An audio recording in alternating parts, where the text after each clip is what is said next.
Hey everyone, here is part two on our unit on sensation and perception. So this will focus on the perception side, and that is once we have all of those senses that we just got done talking about and they go to our brain, what does our brain do with it? How do we make sense of it?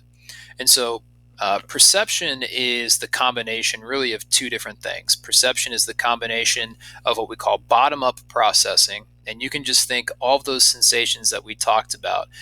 Those are the bottom up processes, the things that we see and smell and hear and taste. But that alone does not produce a perception. You and I can see the exact same picture and perceive it differently. You and I can listen to the exact same song and perceive it differently. And the reason for that is because perception is not just a sensation. Perception is the combination of our sensations working from the bottom up, but also how we think about them, what we call our top down processing. So, top down processing would be memories that we have about that sensation. It'd be expectations that we may have for how we should perceive that information. And so perception, you can think of it as the sum of both the bottom up senses and the top down cognition. You put those things together to create a perception. Now, when we are perceiving stimuli, there are some different thresholds to take into consideration.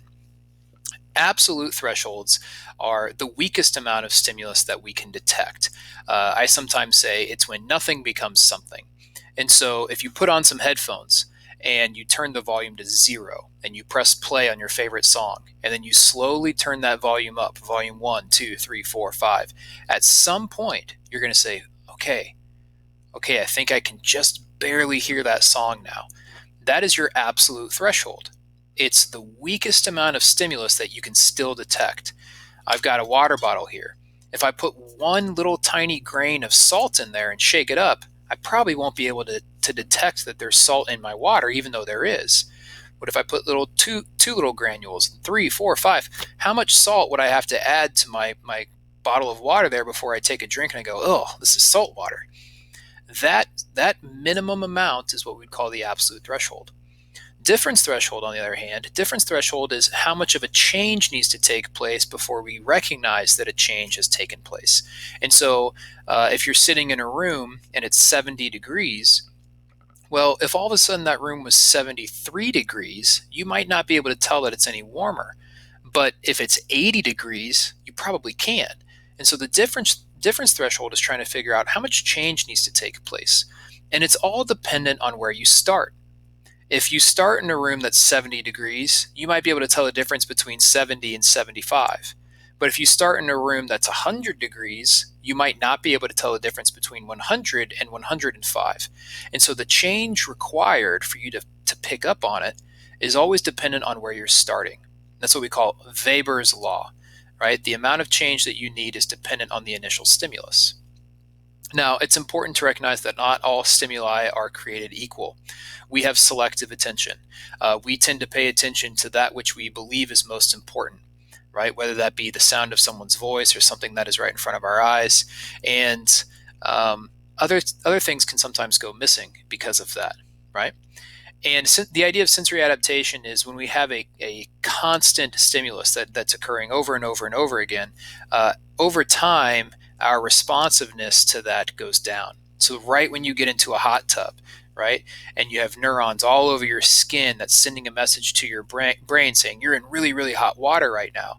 Well, over 3 or 4 minutes, recognizing that that is not changing, over time you kind of get used to it.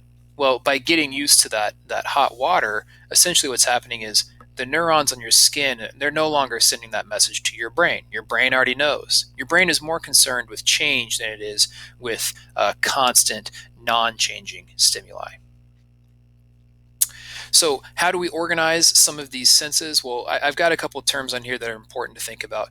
Gestalt psychologists believe essentially that the whole, and whole with a W, the whole is greater than the sum of its parts. And so if you look at this image down here, kind of below my face, if I ask you what that image is, many students would say that that's a picture of a dog. Even though there's no dog on the screen, any one single part of this is just a kind of a splot of ink. But you put all those different splots of ink together and you create this perception of a dog. So you see a dog even though a dog isn't there, right? The whole is greater than the sum of its parts. And Gestalt psychologists have lots of different rules or principles that we follow. And I have some of them listed here. For example, this would be similarity. We believe this to be rows of black and white, columns of black and white circles as opposed to rows of alternating colors for no other reason than similarity. They look similar. We have laws of proximity where we group things together for no other reason than the fact that they are physically close to one another in proximity. Figure ground is kind of a cool concept of perceptual organization. Figure is the background, and figure is the object, and background is the ground. And so your ability to detect your pencil sitting on a desk, your ability to detect me standing out from the wall behind me, that is your ability to pick up the perception of figure and ground. And then the idea with size and shape constancies, these are what we call perceptual constancies. Stimuli can change, but our perception will remain constant. And I'll say that again. Stimulus can change, but our perception remains the same. Our perception remains constant. If you go outside and you see a car driving down the road, well, the actual sensation of that car will change on how it hits the retina in your eye, but your perception doesn't change. Your perception is just that the car is getting further away, even though the stimulus is getting smaller and smaller and smaller, right? It's size constancy. Shape constancy. Again, I got my water bottle here. Well, if I show you the top of my water bottle, right, you may have the perception that that's a circle, even though that's not what you're technically sensing, right? You're not sensing a circle there. You would only be sensing a circle if I pointed this directly at the camera and then I get water all over my keyboard. But our perception of that is, in fact, a circle. The sensation changes, but the perception remains the same. You can't talk about perception without talking about depth perception. Sometimes we can pick up on depth by using both of our eyes, what we call binocular cues. Retinal disparity is this idea that my left eye and my right eye see slightly different images. We put them together to create a 3D image. Convergence is this idea that my eyes converge or they come together at a focal point. And those are binocular cues. They require both of our eyes to detect depth. But I can close one eye and I can still see if things are close to me or far away. And those are monocular cues. Interposition, for example, is this idea that if something is covering up another object, you know it must be closer. So you know that my left hand must be closer to the camera than my right hand because my left hand is covering up the right one. That's the idea of interposition. Texture. We tend to lose texture as things get further and further away, or we lose detail. Linear perspective. When two parallel lines come together in the distance, so that road that I have on this image, you'll see that it's all kind of coming together at a focal point off in the distance. And relative size, the size of this vehicle appears much larger than this one back here for no other reason than it's closer to the image. And then this is our last slide. So just some elements of perceptual interpretation. Perceptual adaptation is interesting. This is the idea that the sensation can remain constant, but your perception can actually change. And so we had inversion goggles in class, right?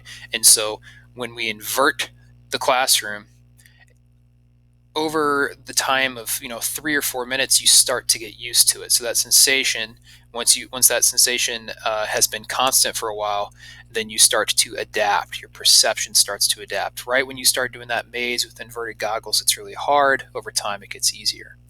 Perceptual set. You can think of this as perceptual expectation. If you think something is going to happen, you're more likely to actually perceive that. We sometimes make mistakes in grammar and things because we don't expect them to be there. So I've got this wonderful phrase, this sentence here in the middle of the screen, and you can read it to yourself. And I imagine that some of you, when you read that, you missed it, right? You read that as Mr. Harmon's class is the best class ever. But that's not what it says. It says Mr. Harmon's class is the best class ever, right?